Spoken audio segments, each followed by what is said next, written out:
Flow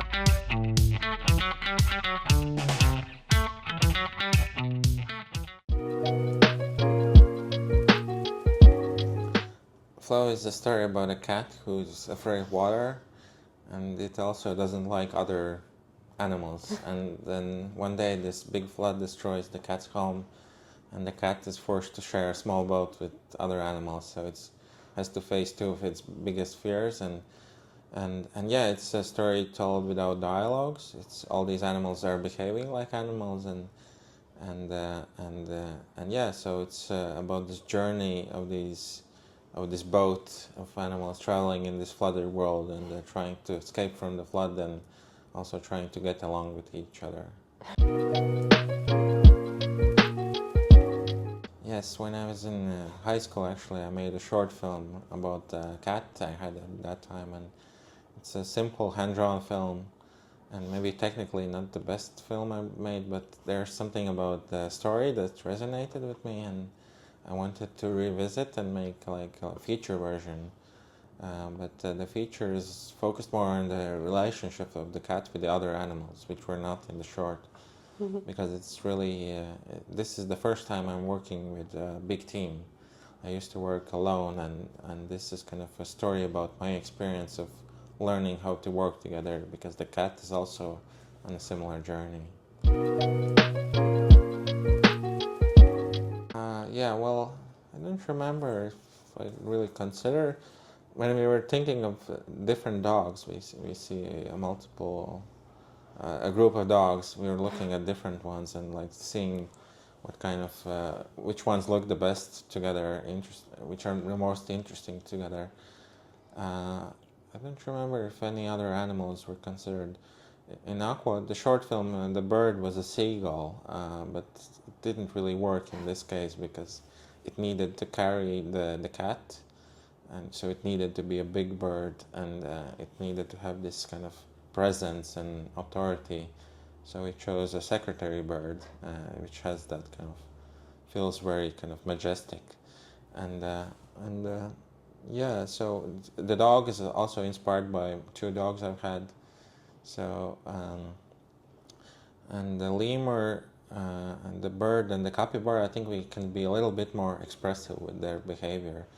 With the cats and dogs, we really know them very well. We have to be more precise to like really make them very realistic and kind of believable. But with the lemur, we can like push it a little bit further and be kind of more funny, I guess, or kind of has a more of a personality. And well, each of these animals had to be very specific and unique. So the silhouettes should be very recognizable, and the voices as well. And but they're all kind of, they all want the same thing in the story. They want to like find a place where they belong, where a group that accepts them. But each of them has a very different way of achieving this goal. So this creates conflict.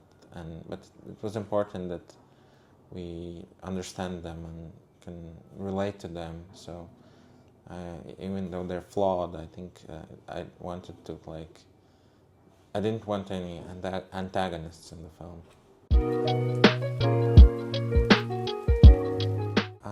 I think my personality is more like a cat, because I'm very kind of want to do things my own way. But I really like dogs as well. I've had two dogs,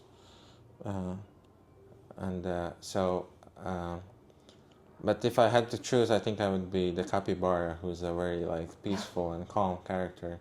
Even in all these kind of crazy situations, it's always finding peace. So I wish I could be a capybara. We looked at a lot of references. Everything is animated by hand. There's no motion capture, because of course we couldn't put real cats in water, and we can't ask the cats to behave like they do, which is necessary in the film, because we have these very long shots, and so everything has to be animated by hand. But we looked at a lot of cat videos. We filmed our own pets and went to the zoo. Even for some small details, we looked at some reference, how the cat would turn its ear, and it can be very expressive. And and but it's not. We're not just copying the nature. It's not realistic. It's rather naturalistic, which means that we looked at real life, but we're interpreting it our own way, and so we're not making a documentary. We're telling a story, but we try to keep it as grounded as possible and finding that balance where we can relate to the characters, we can follow them, but all these micro movements are really like from real animals. Yes, they're all real sounds, and when I discovered that even cats have quite distinctive voices, you can't just mix multiple cats because they're very different from each other. So most of the voices were from one cat.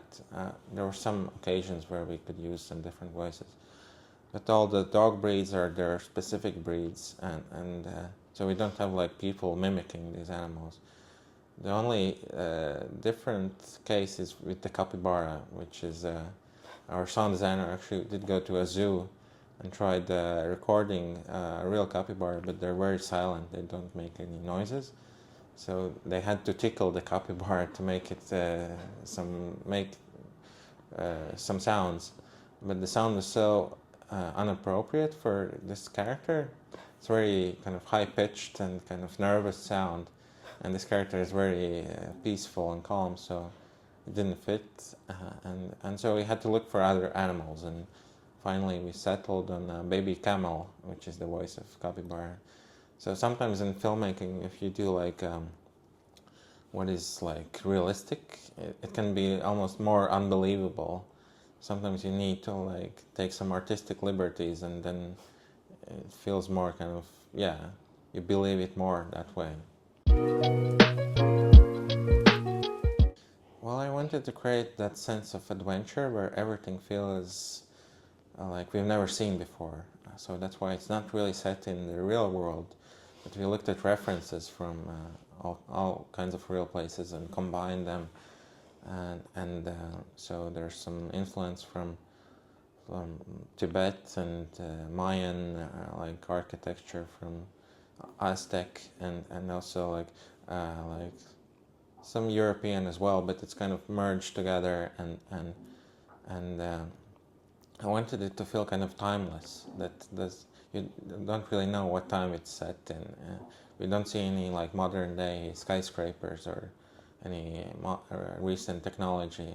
So hopefully the story will feel fresh in many years when people watch it again. But yeah, the environments are not just like the background. They're not just decoration. They're part of the storytelling. It's kind of I start with kind of rough shapes, designing this environment, and only when I figure out the camera, then I kind of add more detail where it's really necessary. And it's also there to kind of help us understand the cat and help us to kind of challenge it, or kind of like this whole city was designed in flow as to create this kind of claustrophobic maze-like feeling, and it's kind of an obstacle that they have to get through. But I'm not just like, it's not there for like as a pretty background. It's there to have this scene where the characters have to figure out how to work together, and so it really starts with the emotion, and the character and the background is kind of built from that. Well, I think if you have this camera which is not cutting, it keeps following the characters and it's very close to them. It creates that immersive feeling that you are with them, right next to them. You're not just observing them from a distance, and I wanted it to feel like a real person is holding this camera, because in computer you can make everything perfect, but I wanted to have these imperfections where you can sense the handheld shakiness, and when the flood hits the camera it gets swept away, and it struggles to keep the characters in frame, but that can be quite a challenge as well, to make sure that the lighting works from all these different angles where the camera is turning in these 360 degrees, and it's much easier to light a simple close-up. and also much easier to animate in these shorter shots, because our animators had to figure out how to maintain the they had to keep their headspace in these, like keep thinking about like these characters for a very long time.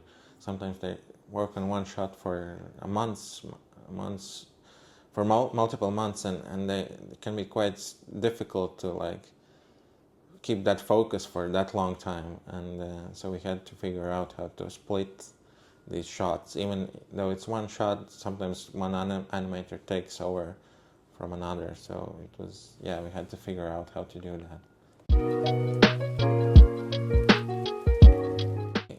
The story is set in this boat mostly, but I didn't want it to feel repetitive or kind of if it would be just the ocean, the flat horizon, I think it would be boring. So I wanted to have a huge variety of places that they visit. So even though it's one location, it's very open and it's always changing. And and with the road movie, I think it's important to have some goal in mind, so it's not just some pointless journey. It really helps us to understand the characters, how they react to this goal. Some characters really are obsessed about it, but some other ones are very distracted by something and want to take some stops and go in different directions. And through those decisions, we understand these characters, how they react to these moments, and it was important also to how these characters change throughout this journey, and they almost all of them kind of change. Maybe the capybara is the only one that doesn't change, but everyone else is kind of learning something or kind of discovering something else. So I wanted to have some contradictions for the characters as well, that we think that the cat behaves this way and the dog behaves this way, but later they make something uncharacteristic, which I think is interesting to see. That it's kind of hard to predict where the story will go, because we're not really following a conventional structure, and I think that's I think you have more freedom and kind of more independent film to have not follow that formulaic structure as well.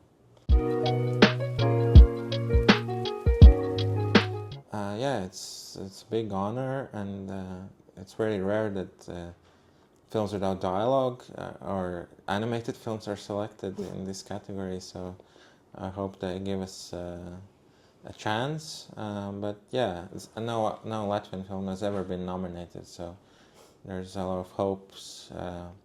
But we'll try our best, and it's really now out of my hands. When I make the film, I can control everything, but now I'm just hoping that people will kind of give this film a chance.